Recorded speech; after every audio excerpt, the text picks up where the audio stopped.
ನೋಡಿ, ನಾವೆಲ್ಲ ಹಿಂದೂಗಳೇ. ನಮ್ಮ ಶಬ್ದಗಳನ್ನ ಶಬ್ದಶಃ ನೀವು ಅರ್ಥ ಮಾಡ್ಕೋಬೇಕು. ನಾವೆಲ್ಲ ಹಿಂದೂಗಳೇ.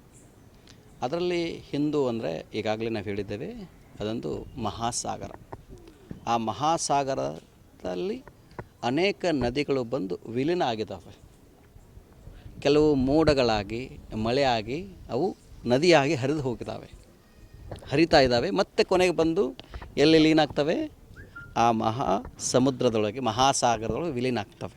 ಹಾಗೆ ಹಿಂದೂ ಅನ್ನೋದೊಂದು ಮಹಾಸಾಗರ. ಅದರಲ್ಲಿ ಬೌದ್ಧ, ಜೈನ, ಸಿಖ್, ವೀರಶೈವ, ಲಿಂಗಾಯತ, ವೈಷ್ಣವ ಇವೆಲ್ಲ ಒಂದೊಂದು ನದಿಗಳು. ಆಯಾಯ ಕಾಲಘಟ್ಟದಲ್ಲಿ ಆಯಾಯ ಸಮಯದಲ್ಲಿ ಆ ಮಹಾತ್ಮರು ಬಂದರು, ಅವರು ವಿಚಾರಧಾರೆಗಳನ್ನ ಹೇಳಿದರು. ಶಂಕರಾಚಾರ್ಯರು ಬಂದರು, ಮಧ್ವಾಚಾರ್ಯರು ಬಂದರು, ರಾಮಾನುಜಾಚಾರ್ಯರು ಬಂದರು, ಗುರುನಾನಕರು ಬಂದರು, ಜ್ಞಾನೇಶ್ವರರು ಬಂದರು, ಬಸವೇಶ್ವರರು ಬಂದರು. ಆಯಾಯ ಕಾಲಘಟ್ಟದಲ್ಲಿ ಅವರವರ ವಿಚಾರಗಳನ್ನು ಆಯಾ ಸಂದರ್ಭದಲ್ಲಿ ಹೇಳಿದರು. ಅವುಗಳು ಪಥಗಳಾಗಿ, ಆಮೇಲೆ ಅವುಗಳು ಒಂದು ದೊಡ್ಡ ಸಂಸ್ಥೆಗಳಾಗಿ, ಕೆಲವರು ಅವುಗಳನ್ನ ಧರ್ಮ ಅಂತ ಕರೆದರು. ಬಸವಣ್ಣ ಹೇಳ್ತಾರೆ, ದಯವೇ ಧರ್ಮದ ಮೂಲವಯ್ಯ ಅಂತಂದರು. ಅದನ್ನು ನಾವೆಲ್ಲರೂ ಅದನ್ನು ಆಚರಣೆ ಮಾಡಲಿಕ್ಕೆ ಶುರು ಮಾಡಿದ್ವಿ. ಕರ್ನಾಟಕದಲ್ಲಿ 12ನೇ ಶತಮಾನದಲ್ಲಿ ಬಸವಣ್ಣವರು ಒಂದು ಹೊಸ ಜಗತ್ತಿಗೊಂದು ಹೊಸದನ್ನು ಕೊಟ್ಟರು.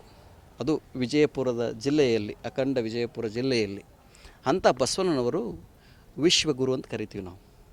ಅವರನ್ನು ನಾವು ಒಂದು ವ್ಯವಸ್ಥೆಗೆ ಸೀಮಿತ ಮಾಡೋದು ಬೇಡ. ಅವ್ರ ವಿಚಾರಗಳನ್ನು ಬಸವಣ್ಣ ಒಪ್ಪದವ್ರು ಯಾರೂ ಇಲ್ಲ, ಎಲ್ಲರೂ ಬಸವಣ್ಣ ಅಪ್ಪಗೊಂಡ್ರು. ಯಾಕಂದ್ರೆ 12ನೇ ಶತಮಾನದಲ್ಲಿ ಬಸವಣ್ಣ ಎಲ್ಲರನ್ನ ಅಪ್ಪಗೊಂಡ. ಅದಕ್ಕೆ ಇವತ್ತು ಇಡೀ ಜಗತ್ತು ಬಸವಣ್ಣ ಒಪ್ಪಿಕೊಂಡದ. ಅಂಥ ಬಸವಣ್ಣನವರನ್ನು ನಾವು ವಿಶ್ವಗುರು ಅಂತ ಕರಿತೀವಿ. ಅದಕ್ಕೆ ಇವತ್ತು ಲಂಡನ್ನ ಥೇಮ್ಸ್ ನದಿಯ ತಟದಲ್ಲಿ, ಜಗತ್ತಿನ ಅತ್ಯಂತ ಪುರಾತನವಾಗಿರುವಂಥ ಏನು ಥೇಮ್ಸ್ ರಿವರ್ ಇದೆ, ಆ ನದಿಯ ತಟದಲ್ಲಿ ಬಸವಣ್ಣ ಕುಳಿತಿದ್ದಾನೆ. ಇವತ್ತು ಜಗತ್ತಿನ ಎಲ್ಲ ಭಾಗಗಳಲ್ಲಿ ಬಸವಣ್ಣ ಇವ ನಮ್ಮವ ಅಂತಂದರೆ, ಇವತ್ತು ಭಾರತ ಮಂಟಪ ಅಂತೇಳಿ ದೆಹಲಿಯಲ್ಲಿ ನರೇಂದ್ರ ಮೋದಿಜಿಯವರು ಮಾಡಿದರು. ಅದಕ್ಕೆ ಮೂಲ ಪ್ರೇರಣೆ ಬಸವಾದಿ ಶರಣರ ಅನುಭವ ಮಂಟಪ. ಹಾಗಾಗಿ ನಾವೆಲ್ಲ ಬಸವಣ್ಣ ಹೇಳಿದ್ದು ಇವ ನಮ್ಮವ ಅಂದಿದ್ದು. ಇವ ನಾರವ ಅನ್ಲಿಕ್ಕೆ ಹೋಗಬೇಡ್ರಿ. ನಾವೆಲ್ಲ ಒಂದಾಗಿ ಹೋಗೋಣ.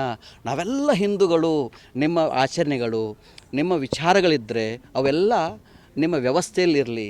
ನಾವು ಮತ್ತೊಬ್ಬರು ತನ್ನ ಬಣ್ಣಿಸಬೇಡ, ಇದ್ರೂ ಹಳಿಯಲು ಬೇಡ ಅಂತ ನಾವು ಏನು ಹೇಳೋದು ಅಂತಂದರೆ, ಯಾವುದೋ ಒಂದು ಧರ್ಮದ ಆಚರಣೆಗಳಿದ್ದಾವೆ. ಯಾರು ರಾಮಾನುಜಾಚಾರ್ಯನ ಫಾಲೋ ಮಾಡ್ತಾ ಇದ್ದಾರೆ, ಯಾರು ಶಂಕರಾಚಾರ್ಯನ ಫಾಲೋ ಮಾಡ್ತಾಯಿದ್ದಾರೆ, ಯಾರು ಮಧ್ವಾಚಾರ್ಯನ ಫಾಲೋ ಮಾಡ್ತಾಯಿದ್ದಾರೆ, ಇನ್ಯಾವುದೋ ಒಬ್ಬ ಮಹಾನ್ ಶ್ರೇಷ್ಠ ಸಂತರನ್ನ ಫಾಲೋ ಮಾಡ್ತಾ ಇದ್ದಾರೆ. ಅವರೇ ಶ್ರೇಷ್ಠ, ಅವ್ರು ಶ್ರೇಷ್ಠ ಅಲ್ಲ, ನಾವೇ ಶ್ರೇಷ್ಠ ಅಂಥೇಳಿ ಮತ್ತೊಬ್ಬರನ್ನ ದೂಷಿಸಬೇಡ. ಮತ್ತೊಂದು ಧರ್ಮಗಳನ್ನು, ಮತ್ತೊಂದು ಧರ್ಮದ ಭಾವನೆಗಳನ್ನು, ಆಚರಣೆಗಳನ್ನು ನಾವು ಟೀಕೆ ಟಿಪ್ಪಣಿ ಮಾಡದೆ, ಹೇಗೆ ನಮ್ಮ ತತ್ವ ಶ್ರೇಷ್ಠವಾಗಿರುವಂಥದ್ದು ಆ ಆಚರಣೆಗಳನ್ನು ನಾವು ಮಾಡಬೇಕು.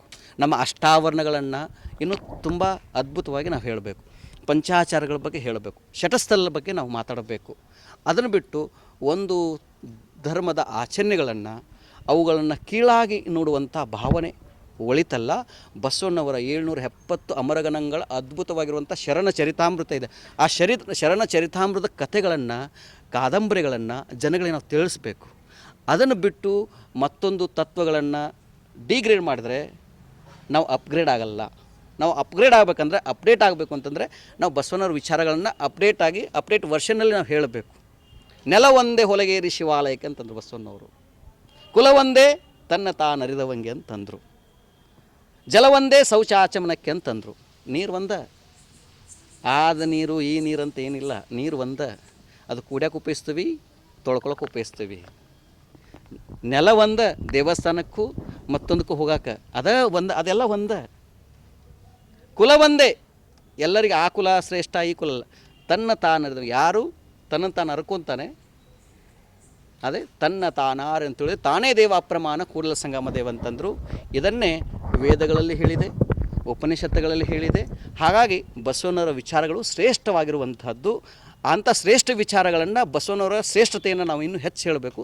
ಆದರೆ ಬೇರೆಯವರ ಆಚರಣೆಗಳು, ಬೇರೆಯವರ ನಂಬಿಕೆಗಳಿಗೆ ನಾವು ಯಾರೂ ಕೂಡ ನೋವನ್ನು ಮಾಡಬಾರ್ದು ಅಂತೇಳಿ ಈ ಮೂಲಕ ನಾವು ಕೇಳ್ಕೊತೀವಿ.